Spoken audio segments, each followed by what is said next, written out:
正气灯关心帝军头摆以定桥形式出价，前往树顶目标一组，大约500人随乡，还有8家将石花团等等，相当热烈。不过经过全台首家关心红庙的时阵，桥办人员发现几支桥杆特别长起，先赶紧用链仔来刹。起轿的时候，就第一声就听到了啪，我们想说应该还好，就继续去给他扛，结果扛着扛着，他的状态越来越严重。不过想袂到，不止一顶新桥，连另外一顶新桥嘛，伫咧同一个时间、同一个位置登起。这种状况，庙方嘛是头一摆拄到，而且新桥也阁是全新的，无使用过。今年正气灯是第一顶的大桥，是新的，所以伊看10:35回家，阮就甲提早回家。所以可能这个因素，甲两顶大桥拢逼去同一个所在桥杆。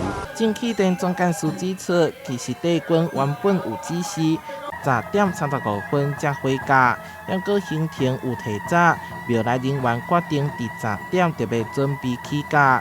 结果桥办人员扛起来了后，雄雄听到桥杆劈开的声音，就赶紧先用链仔固定新桥。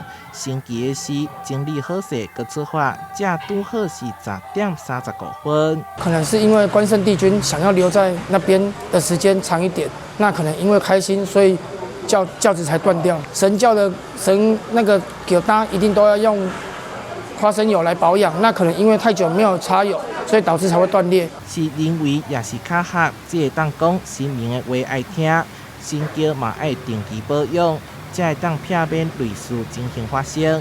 难得定桥出价，煞拄到桥杆断起，赶紧调来新的桥杆重新固定处理了后，才顺利出发。